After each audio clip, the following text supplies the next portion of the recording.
সম্মানিত বন্ধুগণ, আমরা আপনাদের সম্মুখে আলোচনা করছিলাম যে রাসূলুল্লাহ সাল্লাল্লাহু আলাইহি সাল্লামের জন্মদিবসকে লক্ষ্য করে 12ই রবিউল আউয়াল ঈদে মিলাদুন নবী বানিয়ে যে অনুষ্ঠান আমাদের ভারত উপমহাদেশে বাংলাদেশে ব্যাপকভাবে পালিত হয়ে থাকে, এই বিষয়টি বেশ কিছু কারণে বিদআত, সেটি আমরা আলোচনা করছিলাম। আমরা সংক্ষেপে সেই পয়েন্টগুলো একটু বলছি। সেটি হলো যে 1 নম্বর, কোরআন এবং সুন্নায় ঈদে মিলাদুন নবীর ব্যাপারে কোনো আদেশ নাই এবং ঈদে মিলাদুন নবী কোরআন সুন্নাহ দ্বারা প্রমাণিত নয়। দ্বিতীয় নম্বর হলো যে রাসূলুল্লাহ সাল্লাল্লাহু আলাইহি সাল্লাম তার নিজের জন্মদিন বা ঈদে মিলাদুন নবী পালন করেননি। সাহাবায়ে কেরাম, খোলাফায়ে রাশিদিন, তাবেঈনে ইজম, কুরুনে মুফাজ্জালা, 4 ইমাম কেউ এগুলা পালন করেননি, সুতরাং এটি একটি বিদআত।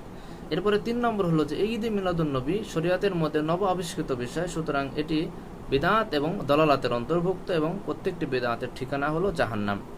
4 নম্বর হলো যে রাসূলুল্লাহ সাল্লাল্লাহু আলাইহি সাল্লাম এই বিষয়ে কোনো আদেশ করেননি এবং তার পক্ষ থেকে এই বিষয়ে কোনো আমল বা কোনো মৌন সম্মতি কোনো কিছু প্রমাণিত হয় না। যা কিছু তার নামে বলা হয়ে থাকে সেগুলো আসলে ভুল তথ্য।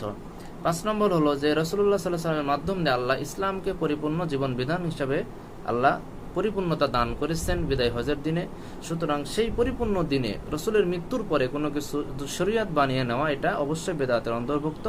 সুতরাং ঈদে মিলাদুন নবী পরবর্তীতে আবিষ্কৃত বিষয়টি এটির একটা বিদআতের অন্তর্ভুক্ত। 6 নম্বর হলো যে রাসূলুল্লাহ সাল্লাল্লাহু আলাইহি সাল্লামের জন্ম, রাসূলুল্লাহ সাল্লাল্লাহু আলাইহি সাল্লামের মৃত্যু এবং রাসূল সাল্লাল্লাহু আলাইহি সাল্লামের হিজরতেরও 650 বছর 604 হিজরি বা 625 হিজরিতে এসে ঈদে মিলাদুন নবীর অনুষ্ঠানের আবিষ্কার হচ্ছে। সুতরাং এটা প্রমাণিত হয় যে এটা একটা অবশ্যই বিদআত, যেটা রাসূলের জন্মের এবং রাসূলের হিজরতেরও মৃত্যুরও, রাসূল সাল্লাল্লাহু আলাইহি সাল্লামের মৃত্যুরও বা হিজরতেরও 600 বছর পরে এটা আবিষ্কার হচ্ছে। সুতরাং এটা স্পষ্ট যে এটা একটা বিদআত। 7 নম্বর হলো যে এই মিলাদের প্রথম আবিষ্কারক হলো ফাতেমীয় শাসক এবং শিয়াপন্থী ইরবাল প্রদেশের গভর্নর আবু সাঈদ মুজাফফরউদ্দিন কুকুবুরি। তিনি 604 হিজরিতে অথবা 625 হিজরিতে এটা আবিষ্কার করেছেন। সুতরাং এটা একটা বিদআতের অন্তর্ভুক্ত। 8 নম্বর হলো যে এই মিলাদের অনুষ্ঠানের নামে শিরক এবং বিদআতের ছড়াছড়ি হয়ে থাকে। রাসূলের নামে মিথ্যা হাদিস বলা, অতিরিক্ত বয়ান করা, তাকে নিয়ে বাড়াবাড়ি করা, সিন্নি খাওয়া, জিলাপি খাওয়া, অপচয় করা, অশ্লীলতা করা, বিভিন্ন ধরনের বাড়াবাড়ি এটা এই দিনকে লক্ষ্য করে হয়ে থাকে। এবং 9 নম্বর হলো যে রাসূলুল্লাহ সাল্লাল্লাহু আলাইহি সাল্লামের জন্মদিন কবে এটা প্রমাণিত নয়, মানে কোনো শক্তিশালী তথ্য এটা প্রমাণিত হয় না যে আসলে রাসূলের জন্মদিন কবে ছিল। শুধুমাত্র এটাই প্রমাণিত যে সোমবার রাসূল সাল্লাল্লাহু আলাইহি সাল্লাম জন্মগ্রহণ করেছিলেন। আর 12ই রবিউল আউয়াল রাসূলের জন্মদিন, এটি একটি ঐতিহাসিকভাবে প্রমাণিত এবং ভুল তথ্য, এটা আমরা জানলে আসলে এটা ঠিক নয়। 9 নম্বর হলো 10 নম্বর এই বিষয়টি যে রাসূল সাল্লাল্লাহু আলাইহি সাল্লামের মৃত্যুর দিনটি হলো 12ই রবিউল আউয়াল। রাসূল সাল্লাল্লাহু আলাইহি সাল্লাম ইন্তেকাল করেছিলেন 12ই রবিউল আউয়াল, অর্থাৎ রাসূলের মৃত্যুর দিনে আমরা রাসূলের জন্মদিন পালন করছি।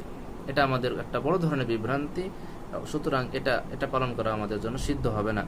এরপরে 11 নম্বর বিষয় হলো যে আমরা ঈদে মিলাদুন নবী পালন করছি, এটাকে আমরা একটা ঈদ বানিয়ে নিয়েছি, তৃতীয় আরেকটি ঈদ হয়ে গেছে।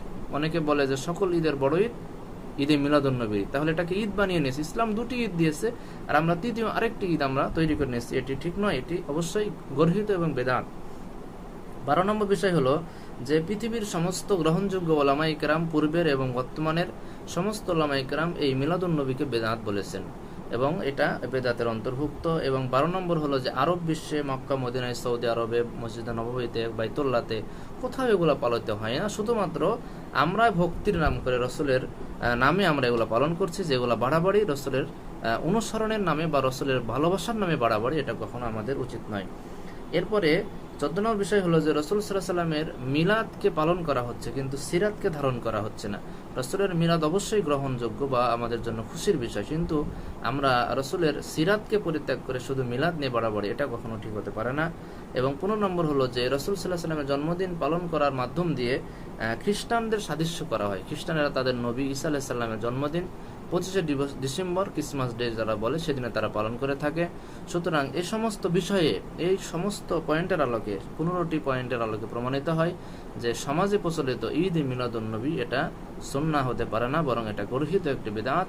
আমাদের সকলের উচিত এই বিদআত থেকে আমাদের সকলকে বিদআত থেকে ফিরে এসে রাসূলের সহিহ সুন্নাহর অনুসরণ করা এবং রাসূলের জীবন আদর্শ, তার সিরাতকে ধারণ করা। আল্লাহ আমাদের সকলকে তৌফিক দান করুন, আমিন। আসসালামু আলাইকুম ওয়া রাহমাতুল্লাহি ওয়া বারাকাতুহু।